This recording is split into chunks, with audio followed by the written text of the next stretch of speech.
ہے دین میں بھلائی دنیا و آخرت کی، پیغام شعیب کاشفی ہم سب کا رہنما ہے۔ وکفا وسلام علی عبادہ الذین اصطفیٰ، اما بعد۔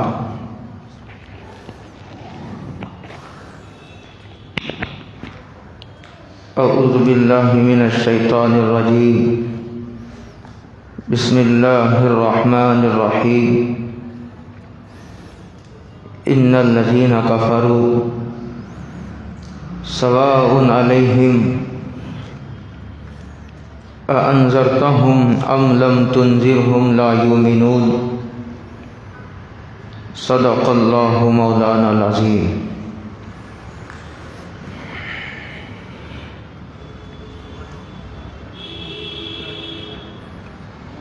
قابل قدر بزرگوں، دوستوں، بھائیوں، السلام علیکم ورحمۃ اللہ وبرکاتہ۔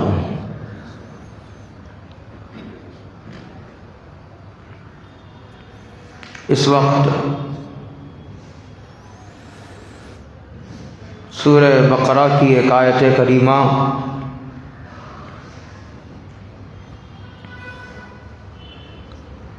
جو پہلے رکوع کی آیت کریمہ ہے،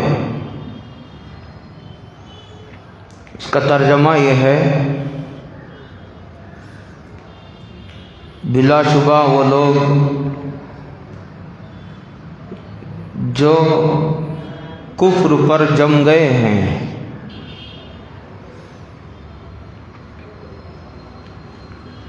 کفر پر اڑ گئے ہیں، ان کو ہدایت کے راستے پر آنے کا کوئی ارادہ نہیں ہے، وہ غور و فکر نہیں کرنا چاہتے، وہ ہدایت کی باتیں پوچھنا بھی نہیں چاہتے اور سننا بھی نہیں چاہتے۔ انہوں نے کفر و گمراہی کے راستے پر پڑے رہنے کا فیصلہ کر لیا ہے۔ ایسے لوگوں کا ذکر کرنے کے بعد قرآن مجید یہ کہتا ہے: سواء علیہم اانذرتہم ام لم تنذرہم لا یؤمنون۔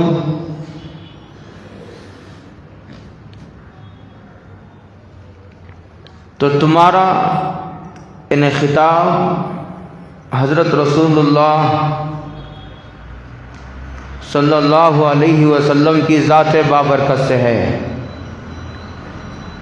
حضور کو یہ کہا جا رہا ہے، اگر کسی آدمی نے یا کسی جماعت نے، کسی قوم نے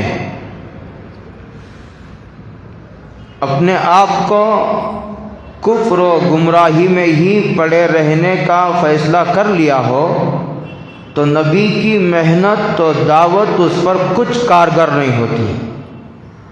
اور نبی سے بڑا مخلص کون ہوتا ہے؟ نبی سے زیادہ مؤثر کون ہو سکتا ہے؟ اس لیے کہ جب ایک آدمی کو ہی ادھر آنے کا ارادہ نہیں ہے تو قرآن و حدیث اور نبی کی ذات بھی اس کے سامنے ہار جاتی ہے۔ یہ مطلب ہے اس آیت کا۔ یہ تو مشہور مطلب ہے اس آیت کریمہ کا۔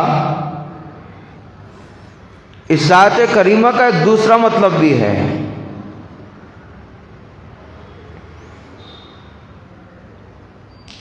امام ابن قیم بہت بڑے امام ہیں، ان کی کتاب ہے الجواب الکافی، عربی میں ہے۔ انہوں نے اس میں جو کچھ لکھا ہے اس کا خلاصہ میں 2 لفظوں میں ذکر کرتا ہوں۔ ایک تو ہے کفر اور ایک ہے گناہ۔ گناہ کفر نہیں ہے، لیکن وہ لکھتے ہیں کہ اگر کوئی آدمی گناہوں پر اڑ جاتا ہے اور اس پر اصرار کرتا ہے تو کہتے ہیں کہ انذرتہم ام لم تنذرہم لا یؤمنون۔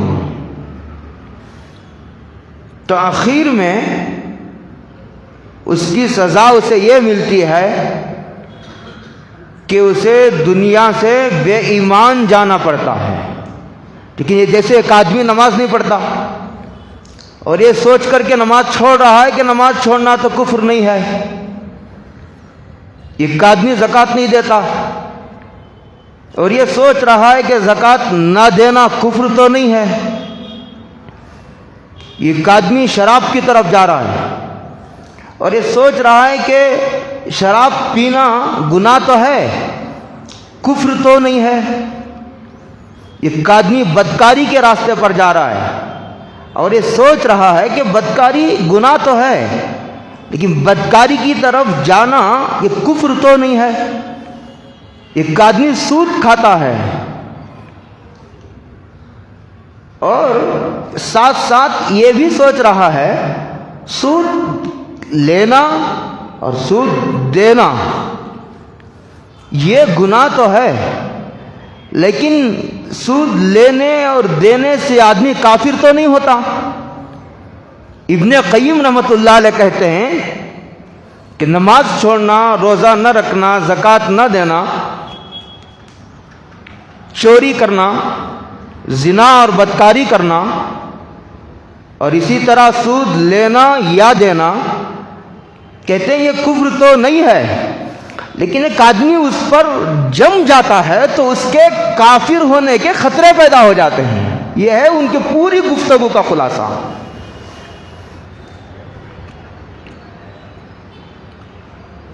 انہیں صرف یہ سمجھ کر کہ یہ گناہی ہے نا کیا ہو جائے گا، توبہ کر لیں گے، ایسا سوچنے والے کو عموماً توبہ کی توفیق بھی نہیں ہوتی۔ یہ بھی سمجھنے کی بات ہے، آدمی اتفاق سے پیر پھسل گیا، گناہ ہو گیا، الگ بات ہے، لیکن ایک آدمی جان بوجھ کر گناہ پر اڑے ہوئے ہے یا نہیں تو تعویل کر کر کے گناہ کر رہا ہے، اور تعویل کر کر کے جیسے ہمارے ہاں سمجھنے کے لیے ایک مثال،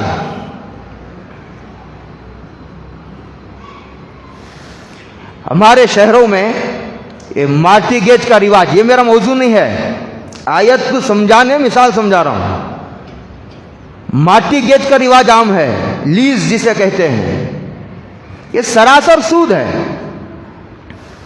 مالک مکان کو پیسہ دے کر اس کے مکان میں مفت رہنا، قرض دے کر جس کو قرض دیا ہے اس کے گھر سے فائدہ اٹھانا، یہ سود ہے۔ اس میں کیا گہری بات ہے؟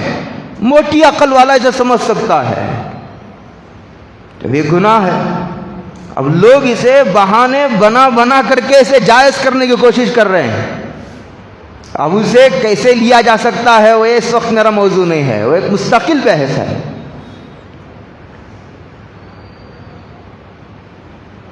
سود، اب مجھے یاد آتا ہے وہ حضرت عمر اور سرور کائنات حضرت محمد الرسول اللہ صلی اللہ علیہ وسلم کا وہ ارشاد، انہوں نے فرمایا تھا قیامت کے قریب ایک زمانہ ایسا آئے گا شاید ہی کوئی گھر سود کی لعنت سے بچا ہوا ہوگا، کیا نمازی، کیا حاجی، کیا متقی، کیا پرہیزگار، سب کے سب اس لعنت میں گرفتار ہوں گے۔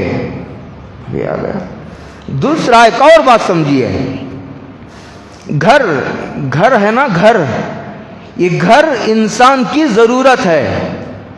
ضرورت کا مطلب اس کے بغیر کام نہیں چلتا۔ آدمی کہاں سڑک پر سوئے گا؟ کبھی گرمی، کبھی سردی، کبھی بارش ہو جاتی ہے، آدمی نہیں برداشت کر سکتا، بارش میں کیسا سوئے گا؟ گرمی میں آدمی راستے پر کیسا سوئے گا؟ سخت سردی ہو، کوہرا ہو، آدمی کیسا سوئے گا؟ گھر انسان کی بنیادی ضرورت ہے، گھر انسان کی بنیادی ضرورت ہے، اس کے بغیر انسان کا کام نہیں چلتا۔ اتنی بات صحیح ہے، پکی ہے یہ بات۔ لیکن سود کو پیسے لے کر گھر بنانے کو اسلام ضرورت تسلیم نہیں کرتا، یہ بات سمجھنے کی ہے۔ اور یہ اس وقت میرا ٹاپک نہیں ہے، وہ بالکل الگ موضوع ہے۔ یعنی میں آپ کو بولنا چاہتا ہوں کہ کیسا اچھے اچھے دیندار لوگ سود کی لعنت میں گرفتار ہوتے جا رہے ہیں۔ اس کی دو مثالیں میں نے دی ہے۔ اب لوگ پوچھتے ہیں حضرت زندگی بھر کما کر آدمی گھر بھی نہ بنایا تو کیا ہوا؟ بلکہ لوگ گھر بنانے کے لیے شادی کو دیر کر دیتے ہیں، جب گھر بنائیں گے تب شادی کریں گے، وہ اور عمر 30 سال ہو جاتی ہے، 32 سال ہو جاتی ہے، کبھی ادھر منہ مار رہا ہے، کبھی آدمی ادھر منہ مار رہا ہے، کیا کرے گا؟ ضرورت ہے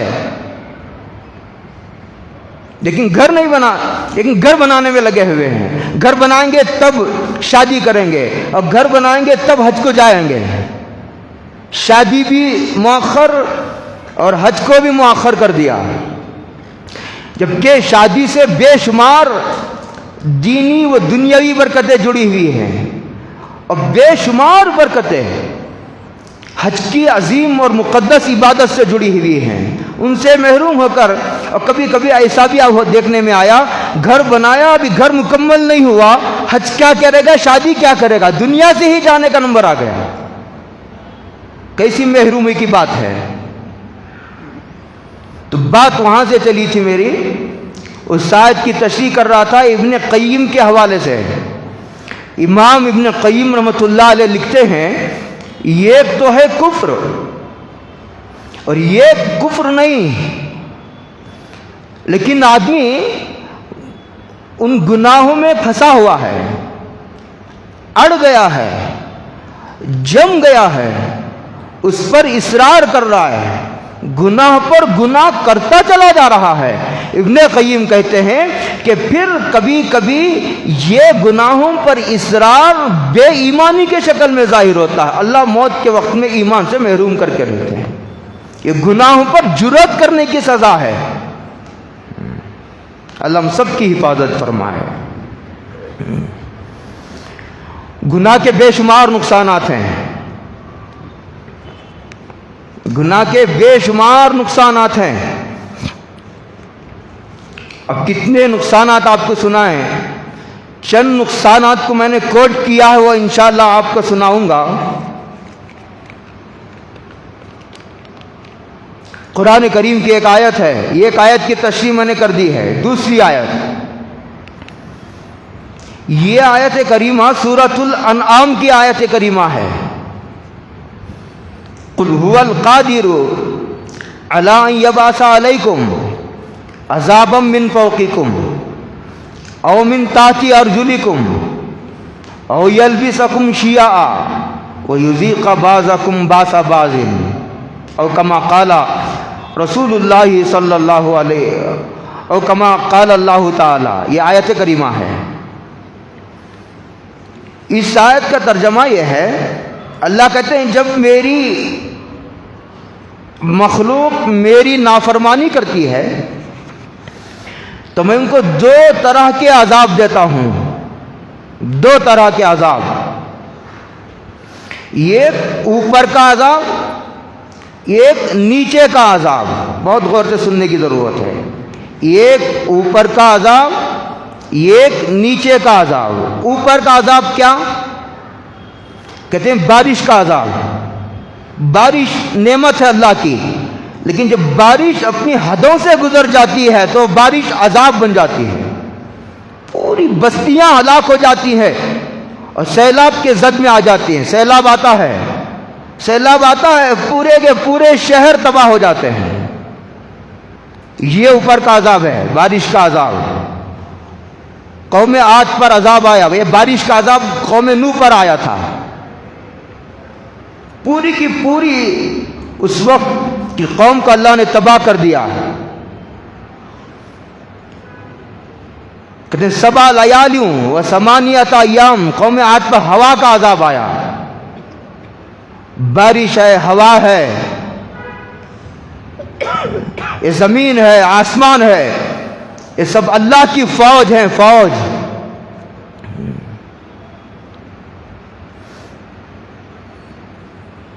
اس وقت جو لوگ کافر ہیں وہ یہ غلطی کر رہے ہیں. آپ میں سے کتنے لوگ میری اس بات کو سمجھیں گے نہیں معلوم، میں بہت نہیں کھولنا چاہتا، میں کھل کر بولوں گا نہیں اور آپ سمجھیں گے نہیں میری بات کو. میں کھل کر بولوں گا نہیں اور آپ میرے اشاروں کو نہیں سمجھنا چاہتے. یہی نقصان ہے. بس بہت کھل کر بولنے کی اجازت نہیں ہے. کافر اس وقت یہ غلطی کر رہے ہیں کہ مسلمانوں کے پاس حکومت نہیں، خزانے نہیں، مسلمانوں سے بے خوف ہو گئے، مسلمانوں سے نڈر ہو گئے. ان کو لقمہ بنا کے کھا لیا جا سکتا ہے جب چاہے. ٹھیک، یہاں تک ٹھیک ہے، لیکن اس سے آگے مسلمانوں کا جو خدا ہے اس سے بھی بے خوف نظر آتے ہیں. یہ ان کی غلطی ہے. مسلمانوں سے بے خبر ہوا جا سکتا ہے، مسلمانوں سے بے خوف ہونے کی کہ جیسے ہی حالات ہیں. مسلمانوں کا روب پڑے ایسی صورتحال نہیں ہے اس وقت مسلمانوں کی. مسلمان اس پوزیشن میں نہیں رہا. ٹھیک ہے، یہاں تک ٹھیک ہے. اس سے آگے مسلمانوں کے پیچھے، ان کی کمیونٹی کے پیچھے جو ایک بے نیاز بادشاہ کا ہاتھ ہے. اللہ رب العزت والجلال کی جو قدرت ان کی پشپناہی کر رہی ہے، اس سے نڈر و بے خوف ہو جانا یہ ان کی غلطی ہے. اب مسلمانوں کی غلطی کیا ہے؟ مسلمانوں کی غلطی یہ ہے ہم تو خدا کے ہیں، خدا ہمارا ہے. نماز نہ بھی پڑھو تو خدا ہمارا ہے، زکوٰۃ نہ بھی دو تو خدا ہمارے گھر کا ہے، روزے نہ رکھو خدا ہمارے گھر کا، بے حیائی کرو خدا ہمارے گھر کا ہے. اللہ اور اللہ کے بندوں کے حقوق کو پامال کرو، ضائع کرو، اور پھر امید رکھو اللہ کی رحمت سے کہ خدا تو ہمارے گھر کا ہے، وہ جتنی چاہے ان کی مخالفت کرو وہ ہمارے فیور میں ہی بات کرے گا. یہ مسلمانوں کی غلطی ہے. وہ خلاصہ یہ ہوا، مسلمان کی سوچ یہ ہے، یہ جو کافر ہیں جن کو کافر کہا جاتا ہے ان کے بارے میں مسلمان ایسا سوچتا ہے کہ اگر کافر اپنی چائے میں شکر ڈالے تو وہ زہر بن جائے، اور مسلمان اپنی چائے میں زہر ملائے تو شکر بن جائے. اس لیے کہ یہ جو خدا ہے یہ خدا مسلمانوں کا خدا ہے، یہ کافروں کا خدا تو نہیں. یہ خدا کسی کا باپ نہیں، کسی کا بھائی اور کسی کا بیٹا، کسی کا رشتہ دار، ماموں، خالو، چچا، تایا نہیں، کسی سے کوئی رشتہ داری نہیں. کامیابی کے اصول سب کے لیے ایک ہیں. یہ فوج ہے. بارش تو اوپر کا عذاب، اوپر کا دوسرا عذاب ہوا کا عذاب آیا تھا قوم عاد پر. 7 رات و 8 دن ہوا چلی تھی. اتنی زور سے ہوا چلی تھی کأنہم اعجاز نخل خاویہ. قرآن اس پوری صورتحال کی منظر کشی کرتے ہوئے کہتا ہے ایسا لگتا تھا جیسے بہت اونچے اونچے لوگ تھے، جیسے کھجور کے درخت گرے پڑے ہیں راستوں پر، یہاں سے وہاں تک تباہی کا منظر ہے، لاشیں پڑی ہوئی ہیں راستوں پر. 7 راتیں اور 8 دن 7 لیالی و 8 ایام حسوما، اور مسلسل ہوا چلی تھی. یہ اوپر کا عذاب. پتھروں کی بارش ہوئی تھی قوم لوط پر. من سجیل منضود، یہ اوپر کا عذاب. فجعلنا عالیہا سافلہا، پوری کی پوری بستی کو اوپر لے کر گئے، اوپر لے جا کر کے اس طرف پلٹ دیا گیا تھا. فجعلنا عالیہا سافلہا. بنی اسرائیل پر خون کا عذاب آیا تھا. خون، یہ تو اوپر کا عذاب ہے، یہ نیچے کا عذاب ذکر کر رہا ہوں. پانی پینے کے لیے گلاس اٹھاتے، پانی میں خون، کھانے کے لیے بیٹھتے، کھانے کی جگہ خون، استنجا کو جاتے پانی سے صفائی کرنے کے لیے، پانی نہیں خون. بیویوں سے ہم بستری کرنے کے لیے بستروں پر جاتے، پورے بستر پر خون ہی خون. جہاں دیکھو جہاں جاؤ خون.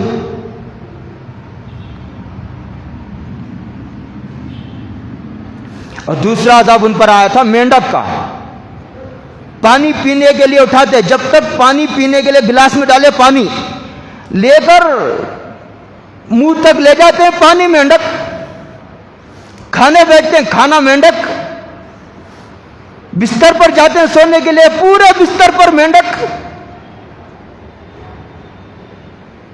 والقمل، قمل کی دو تفسیریں کی گئی. ایک تفسیر جوں بڑھ جاتی ہے سروں میں، سر میں جوں، بدن میں جوں. کھانا کھانے جاتے ہیں اس میں، پانی میں، بستر پر، استنجا خانے میں، جہاں جاؤ جوں ہی جوں. بعضوں نے اس کی تفسیر کی کھٹمل سے. یہ سب نیچے کا عذاب ہے. کہتے ہیں جب میری قوم نافرمانی کرتی ہے تو ہم دو قسم کے عذاب دیتے ہیں، ایک اوپر کا عذاب، ایک نیچے کا عذاب. اوپر کا عذاب اور نیچے کا عذاب. پانی پینے کے لیے اٹھاتے ہیں پانی میں کھٹمل، کھانا کھانے کے لیے بیٹھتے ہیں کھانا برتن میں پورے کھٹمل، سونے جاتے ہیں پورے بستر پر کھٹمل، استنجے خانے کو جاتے ہیں کھٹمل ہی کھٹمل.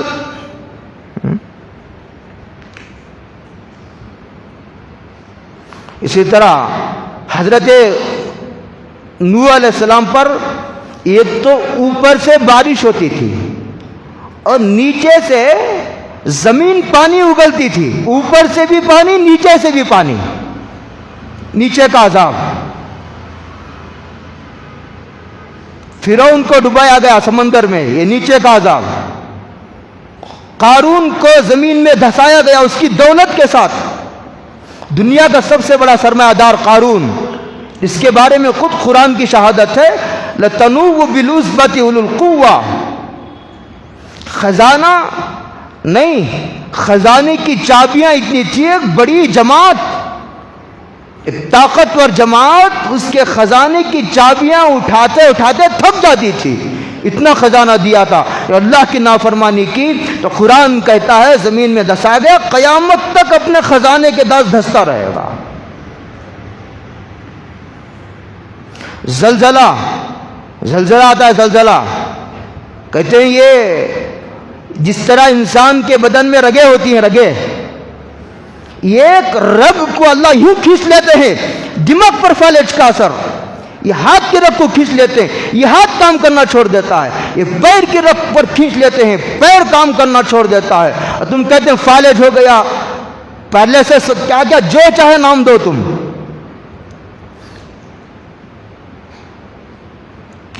حضرت عائشہ فرماتی ہیں اسی طرح زمین کے بھی رگے ہوتے ہیں. جب اس زمین پر اللہ کی نافرمانی ہوتی ہے، اللہ زمین کو حکم دیتے ہیں اور اس کی رگوں کو پکڑ کر تھوڑا جھٹکا دیتے ہیں. اگر 5 منٹ تک زلزلہ مسلسل جاری رہے تو پورے کا پورا شہر 5 منٹ کے اندر زمین کے اندر ہو جائے گا. کیا خیال ہے آپ کا؟ کیا خیال ہے آپ کا؟ 5 منٹ زیادہ نہیں، 5 گھنٹوں کی ضرورت نہیں اس دنیا کو تباہ کرنے کے لیے. 5 منٹ اگر زلزلہ مسلسل جاری رہے 5 منٹ تو پوری کی پوری دنیا نیچے ہو جائے گی. برسوں سے صدیوں سے جو لوگ کما رہے ہیں 5 منٹ میں تباہ کرنے کی وہ خدا رب العزت والجلال کو قدرت ہے. اسی لیے میں نے اشارہ دیا ہے کہ غیر مسلم مسلمانوں سے نڈر ہونے کے حد تک ٹھیک ہے، لیکن مسلمانوں جو خدا سے بے خوف ہونے کی اجازت نہیں ہے. وہ بہت بڑی قدرتوں کا مالک ہے. اور پھر مسلمانوں کو یہ اس غلط فہمی میں مبتلا نہیں رہنا چاہیے کہ بے خدا تو ہمارے گھر کا ہے، جو چاہے کرو ہمارے فیور میں کام کرے گا. نہیں، دونوں باتیں جو ہے وہ افراط و تفریط کے بے اعتدالی لیے ہوئے ہیں، دونوں غلط فہمی کا شکار ہیں. حضرت ابن عباس کی روایت ہے، سید المفسرین حضرت عبداللہ ابن عباس رضی اللہ تعالی عنہ کہتے ہیں اوپر کے عذاب اور نیچے کے عذاب کی یہ جو تشریح میں نے کی ہے یہ جمہور مفسرین کی تفسیر ہے. صحابہ کی اکثریت اور تابعین کی اکثریت یہی کہتے ہیں. اگر حضرت عبداللہ ابن عباس نے ایک اور بات کہی ہے، وہ کہتے ہیں اوپر کے عذاب سے مراد تمہارے کمپنی کا مالک تمہیں ستائے گا، اور تمہارا شوہر تمہیں ستائے گا، تمہارا باپ تمہیں ستائے گا، تمہارے ذمہ دار تمہیں ستائیں گے. یہ اوپر کا عذاب ہے.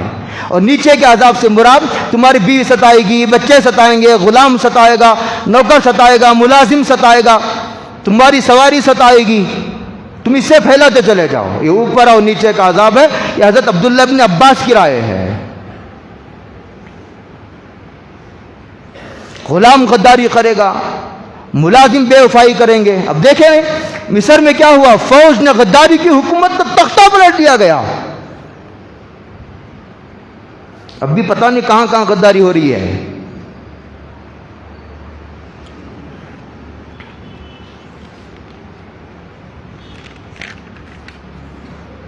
ایک حدیث قدسی ہے، اللہ فرماتا ہے کہ میں اللہ ہوں. حدیث قدسی اس حدیث کو کہتے ہیں جس میں سرور کائنات حضرت محمد الرسول اللہ صلی اللہ علیہ وسلم اللہ کا حوالہ دے کر کے کوئی بات نقل کرے. کہتے ہیں کہ میں اللہ ہوں، میرے سوا کوئی معبود نہیں، میں سب بادشاہوں کا مالک اور بادشاہ ہوں، تمام بادشاہوں کا مالک اور بادشاہوں کا بادشاہ ہوں. میں سب بادشاہوں کے قلوب میرے ہاتھ میں ہیں. جب میرے بندے میری اطاعت کرتے ہیں تو میں ان کے بادشاہ ہوں اور حکام کے قلوب میں ان کی شفقت اور رحمت ڈال دیتا ہوں. اور جب میرے بندے میری نافرمانی کرتے ہیں تو میں ان کے حکام کے دل ان پر سخت کر دیتا ہوں. وہ ان کو ہر طرح کا برا عذاب چکاتے ہیں. اس لیے تم بادشاہوں اور حکام کو برا کہنے میں اپنے اوقات ضائع نہ کرو، بلکہ اللہ تعالیٰ کی طرف رجوع اور اپنے عمل کی اصلاح کی فکر میں لگ جاؤ تاکہ تمہارے کاموں کو میں درست کر دوں.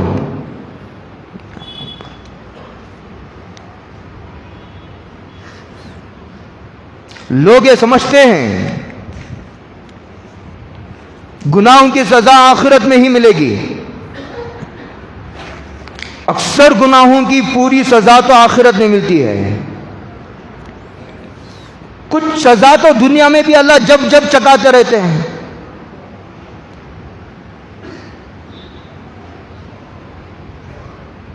کسی شاعر نے بہت خوب کہا ہے، یا اعمال بد کی ہے پاداش ورنہ، یا اعمال بد کی ہے پاداش ورنہ، کہیں شیر بھی جوتے جاتے ہیں حل میں، کہیں شیر بھی جوتے جاتے ہیں حل میں. عدل و انصاف فقط حشر پر موقوف نہیں، زندگی خود بھی گناہوں کی سزا دیتی ہے. زندگی خود بھی گناہوں کی سزا دیتی ہے. نگاہ اقریبا بدلی، مزاج دوستاں بدلا، نظریت ان کی کیا بدلی کہ کل سارا جہاں بدلا. نظریت ان کی کیا بدلی کہ کل سارا جہاں بدلا. ہم نے فانی ڈوبتے دیکھی ہے نبض کائنات، جب مزاج یار کچھ برہم نظر آیا ہمیں. دنیا بھی گناہوں کی سزا دیتی ہے.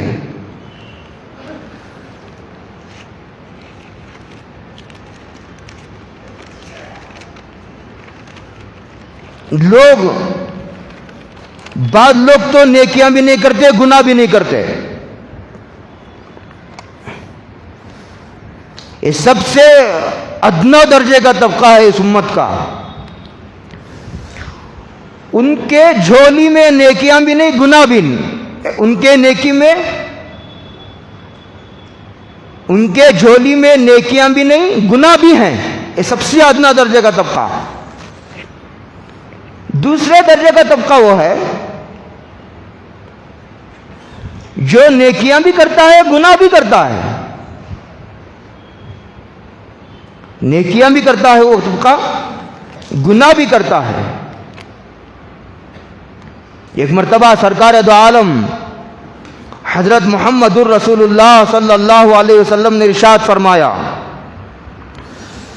اتق المحارم, جو ناجائز باتیں ہیں ان سے بچ کر زندگی گزارو.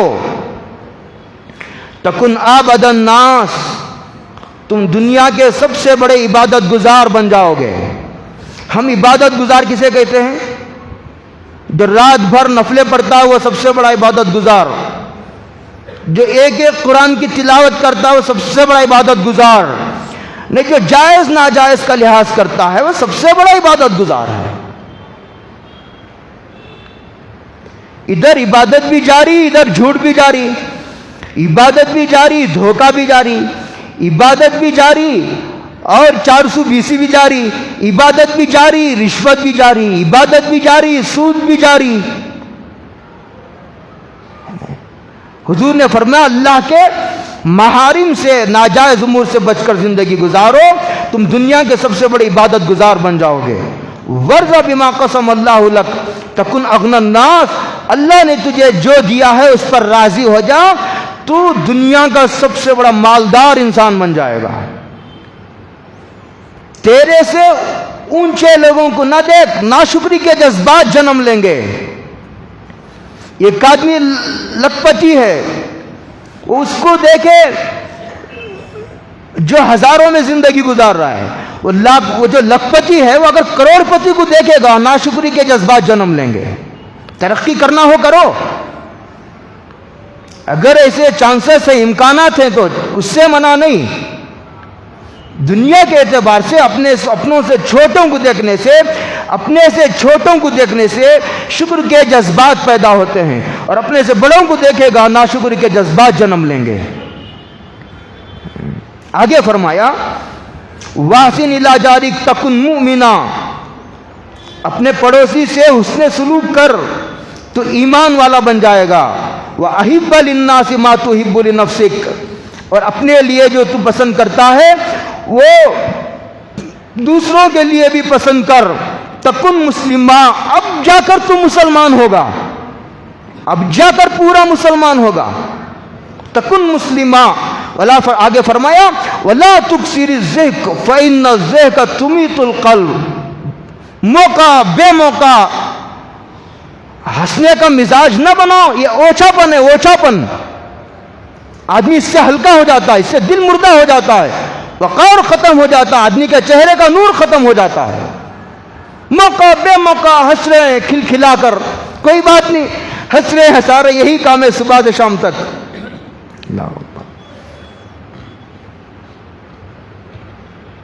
حضرت عبداللہ عمر ابن عبدالعزیز 5ویں خلیفہ راشد حضرت عمر کی نسل سے ہیں. عمر ابن عبدالعزیز رضی اللہ تعالی عنہ کہتے ہیں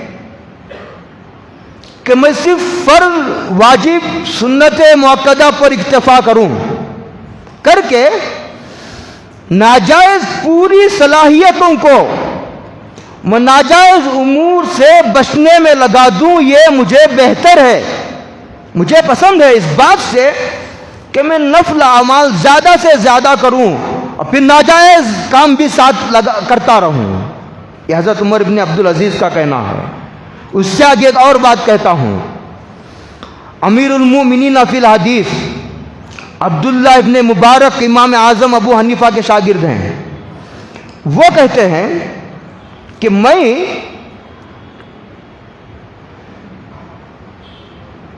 ایک ناجائز پیسے سے بچوں, 1 روپیہ ناجائز حرام کے 1 روپیے سے بچوں, یہ مجھے پسند ہے اس بات سے کہ میں 6 لاکھ درہم صدقہ کروں.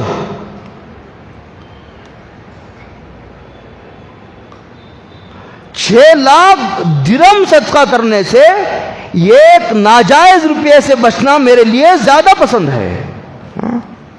یہی فرق ہے ہمارے میں اور ہمارے بڑوں میں, ہماری ان کی سوچ میں یہی فرق ہے.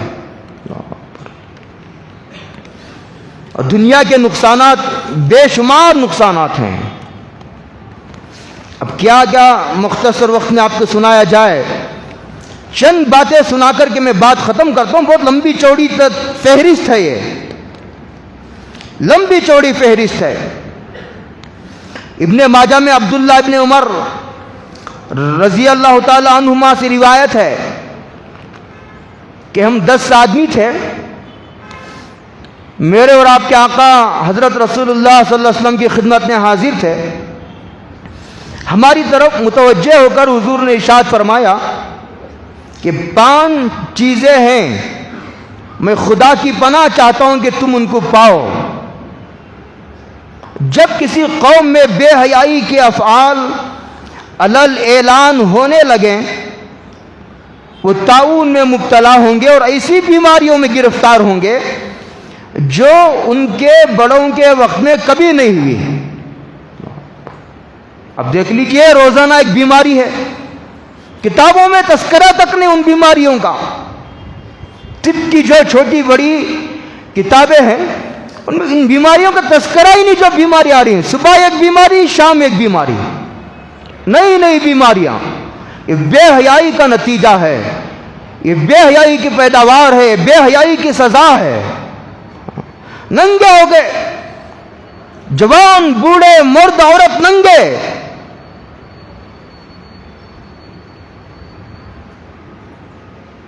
تو جب قوم ناپ تولنے میں کمی کرے گی, قحط اور تنگی اور بادشاہوں کے ظلم میں مبتلا ہوں گے. اور جو قوم زکوٰۃ بند کر دے گی, کہتے ہیں کہ اللہ تعالیٰ ان پر بارش بند کر دیتا ہے. اگر یہ جانور نہ ہو تو یہ قطرہ نہ برسائے اللہ. اور جو قوم وعدہ خلافی پر کمر باندھ لیتی ہے, کہتے ہیں اللہ تعالیٰ باہر کے لوگوں کو دشمن بنا دیتا ہے, یہ ایک اندر کے دشمن. لیکن اس کی سزا یہ ہے کہ باہر کے لوگوں کو دشمن بنایا جاتا ہے, غیروں کے سامنے ذلیل کیا جاتا ہے. ابن ابی دنیا کہتے ہیں کہ حضرت عائشہ سے زلزلے کا سبب دریافت کیا گیا. زلزلہ کیوں ہوتا ہے؟ انہوں نے کہا جب لوگ زنا کو جائز سمجھنے لگیں گے اور جائز کی طرح بے باکی سے زنا کریں گے. اب یہی صورتحال ہے. اسی لیے گزشتہ جمعہ میں نے نکاح کا عنوان اختیار کر کے یہ کہا تھا, وہ پورے بیان کا جو 40-45 منٹ کا بیان ہے, اس 45 منٹ میں 2 باتیں میں نے سمجھانے کی کوشش کی ہے. ایک بات میں نے یہ سمجھائی ہے کہ انسان کے مرد کے اندر اللہ نے جو شہوت رکھی ہے, عورت کی طرف میلان رکھا ہے, اس کا علاج صرف اور صرف نکاح ہے. تہجد, ذکر, تلاوت, درود شریف, استغفار, زکوٰۃ, روزہ اس کا علاج نہیں. اس کا علاج نکاح ہے. نکاح کرو, اپنے بچوں کا نکاح کرو, جلدی کرو.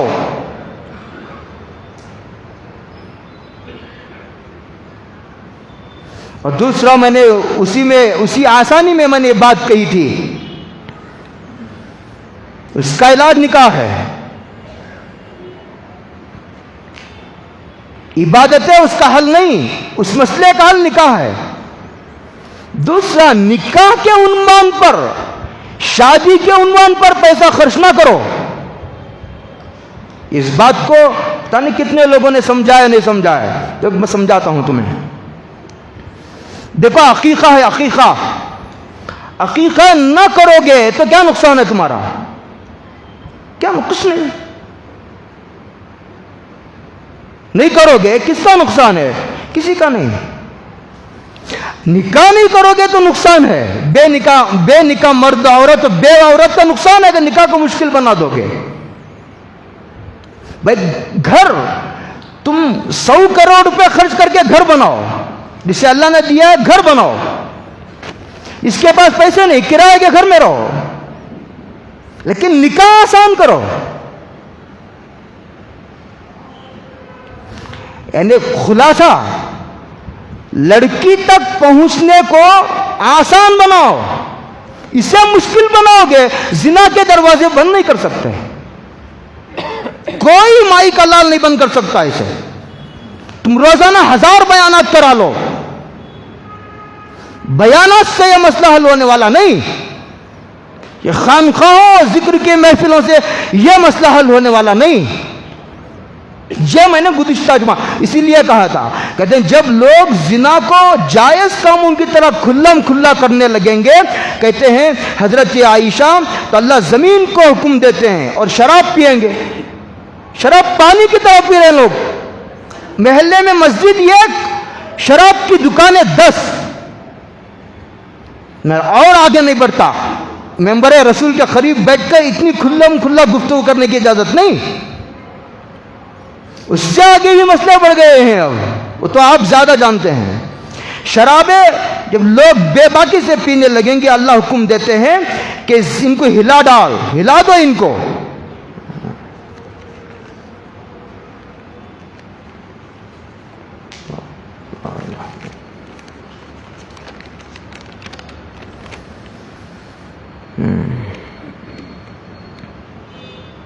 گناہ کا ایک دنیاوی نقصان،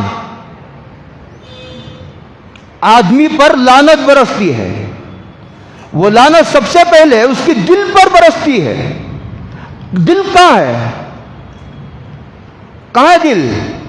جو ڈاکٹرز آپریشن کرتے ہیں وہ دل نہیں، وہ دل مراد نہیں، اس دل کے نیچے ایک دل ہے، جب وہ ٹھیک ہوتا ہے تو پورے بدن کے اعضاء اس کی غلامی کرتے ہیں۔ دل بادشاہ ہے، یہ نوکر ہیں، اعضاء، ہاتھ پیر آنکھ کان اس کے نوکر ہیں۔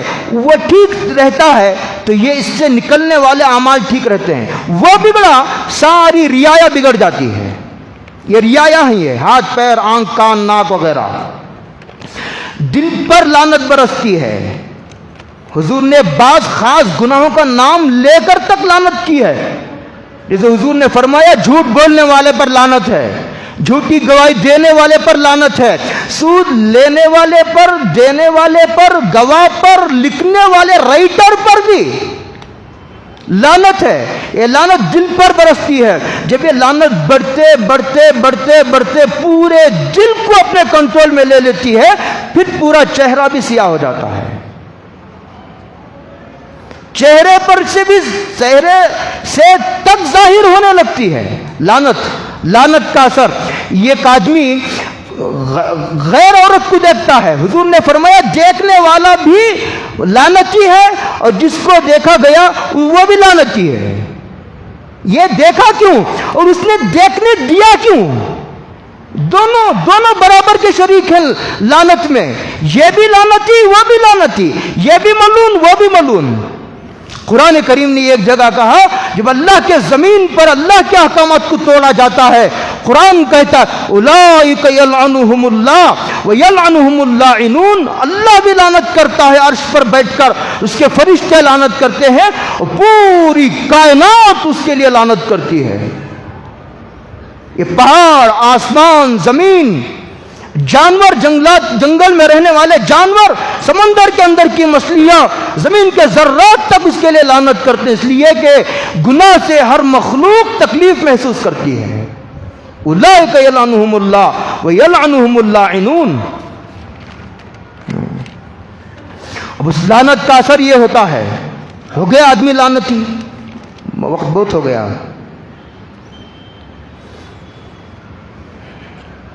دو نقصان اور بیان کر کے بات ختم، پھر آگے انشاءاللہ پھر ذکر کریں گے انشاءاللہ۔